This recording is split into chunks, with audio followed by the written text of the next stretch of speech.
Am I Wrighster or am I wrong? Colleges cutting sports and then blaming it on the pandemic is gross. It's the easy way out of what they already wanted to do. Red's broadcaster, Thom Brennaman, he shouldn't be fired yet, but he does need to take his medicine right now. Big Ten parents showed up at Big Ten headquarters organizing a boycott, sort of. But what was their intention? What were they trying to accomplish? And is there a cover-up in college football?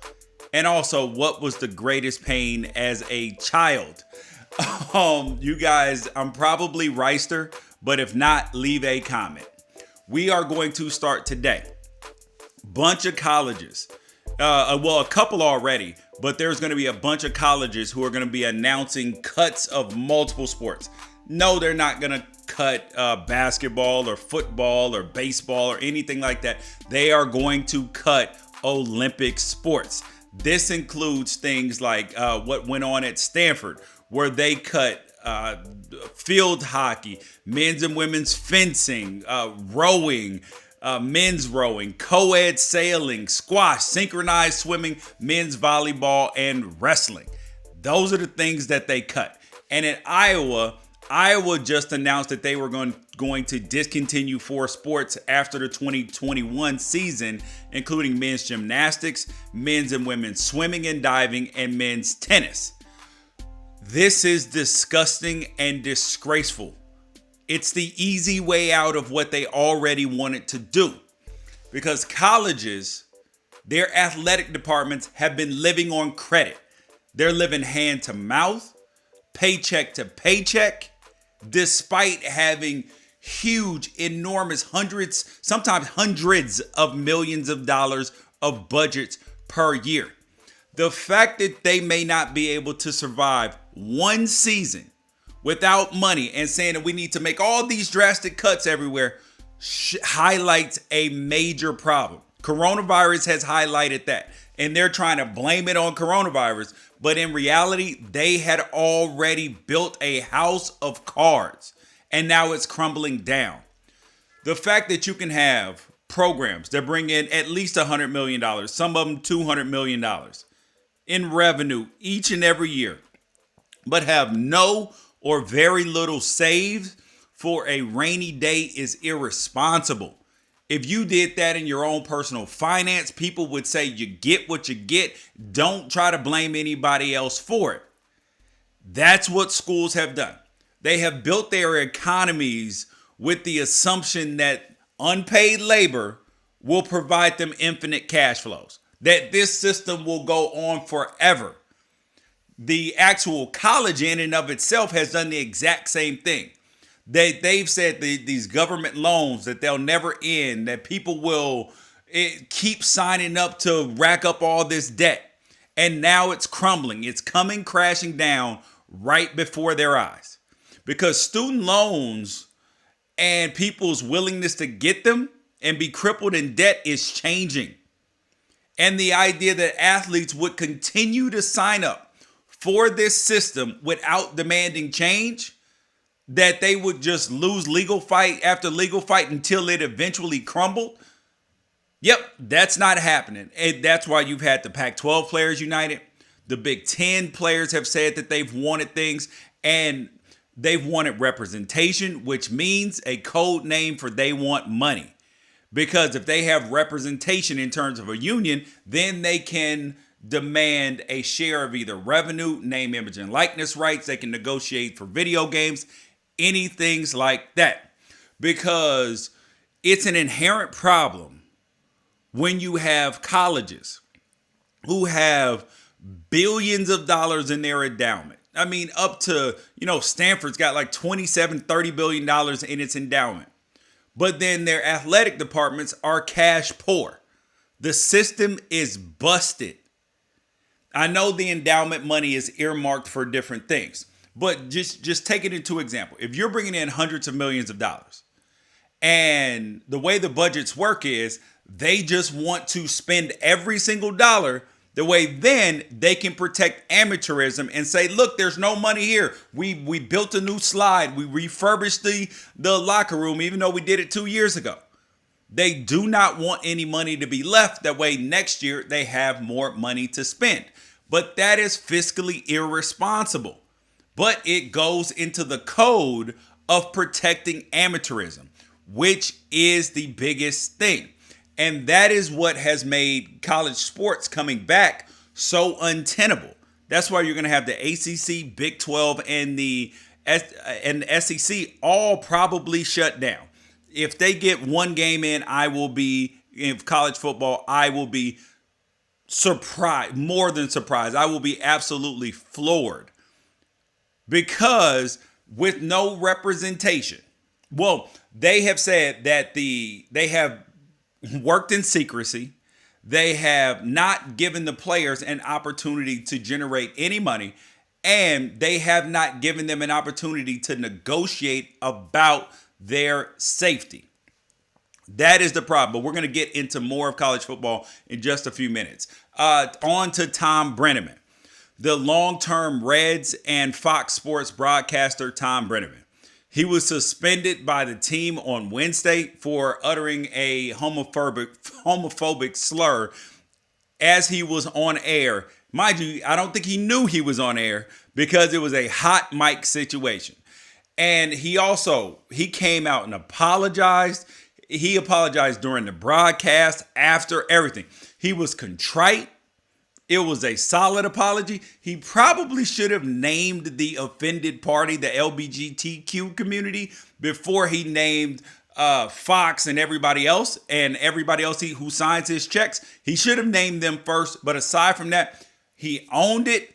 Awesome apology. In the terms of apologies, you could not have asked for anything more. He said, I made a terrible mistake.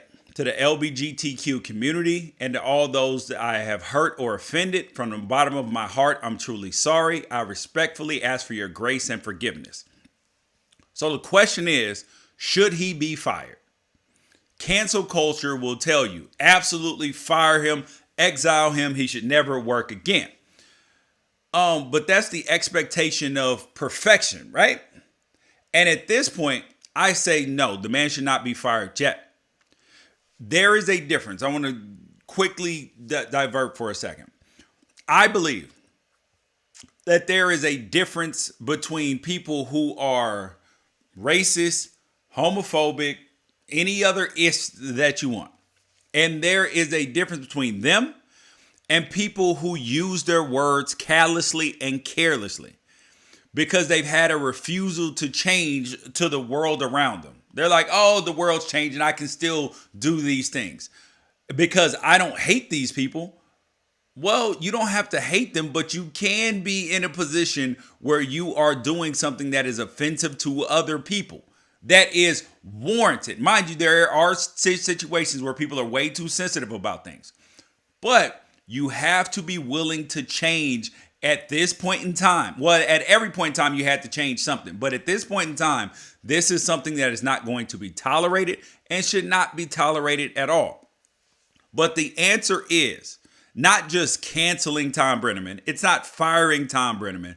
It's the change of his heart and his behavior. I'm a person that believes that love conquers everything. And he needs to spend some time listening and understanding the people that he hurt. Not just people screaming at him, telling him, oh, you know what you did. Here's what it is. Yeah, no. Look at the Deshaun Jackson and Julian Edelman situation where Deshaun Jackson posted some anti-Semitic stuff on his Instagram. Julian Edelman then offered to take him to synagogues, learn about Jews, all of that, and then voluntarily said, I'll go to the National Museum of African American History and Culture, understand more things about the black culture and black experience here in America that I did not understand. So with that being said, that does not mean that Thom Brennaman does not have to take his medicine.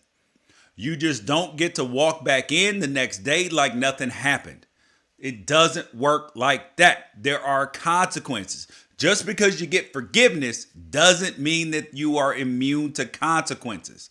If you cheat on your wife, you can't just walk back in the next day and act like everything's going to be fine and normal. You crash your car. It takes time to get it fixed. You got to go down to the rental car place. Your rental car is not as good because your windows aren't tinted. Your sound system's not right. Everything's not set the way you want it.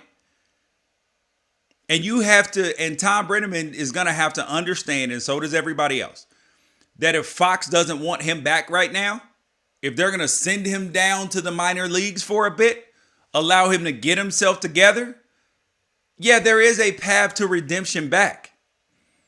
Listen, Jesus used everybody, come as you are, but you got to get yourself right at the back end.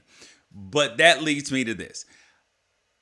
As a broadcaster, as somebody who does live television, live radio, any of that, the scariest thing in the whole world is a hot mic.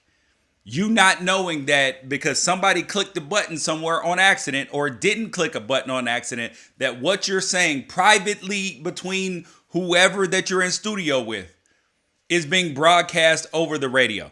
Oh, buddy. That is the most terrifying thing in the world. I tell you, it gives me fear and trepidation all the time. And I'm not even a dude that's saying stuff that Thom Brennaman is saying. What if my wife walked in right now and we were having a conversation and I don't think I'm on air? That'd be kind of embarrassing. And it is terrifying. And also that there were when I first got in radio, my partner then, Brett Winterble, he told me about stories about broadcasters having their bosses would have them wired up to their offices the way they could hear what they were saying during breaks about them. Interesting. Next thing up. I read a tweet and it just landed in my spirit, dude. It just landed in my spirit as a kid who didn't grow up with money, grew up wanting everything from, Jordans, which I think I only had one pair until I was an adult. Who wanted all these nice things. The thing that I really wanted the most was responded by this tweet. Was talked about in this tweet. Here's the tweet. Y'all ever been at a Scholastic book fair with no money? That's real pain. And it just took me back when I was a kid, seeing that Scholastic paper coming by that you send it home and you ain't got no money to buy nothing there. You go to the book fair, they got everything from Mad Libs to Goosebumps or whatever it is that you like to read. You ain't getting nothing from there. That is real pain. But speaking of parents though, because my parents were great parents. They did the best they could in the situation, but we just didn't have money. But moving on to even more parents, you have the Big Ten parents, Big Ten conference parents. So parents from Nebraska, Iowa, other colleges, they showed up. They organized a protest to show up at the Big Ten headquarters. These people have written letters. They've sent emails because they are demanding answers. But what are they planning to accomplish? They want to meet with Kevin Warren. They want answers from Kevin Warren, Big Ten commissioner. And if I were him, I would not meet with these 30 parents that showed up. 30. Because if you meet with these 30 parents, then you have to meet with every pair of 30 parents that show up.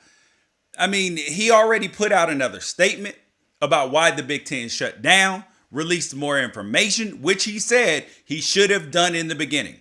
That their Justin Fields, Ohio State quarterback, his petition doesn't matter, any of that, because Kevin Warren already said the vote by the Big Ten Council of Presidents and Chancellors was overwhelmingly in support of postponing fall sports and will not be revisited. There's a reason why the schools aren't fighting this. There were more media members covering the protest than it was parents out there showing up. I get it. As a parent, I want answers. And the Big Ten should have been transparent from the beginning like the Pac-12 was. That's why people aren't mad at the Pac-12. People will say, oh, people just don't care about football as much. It should be about public health. But we want what we want at the end of the day.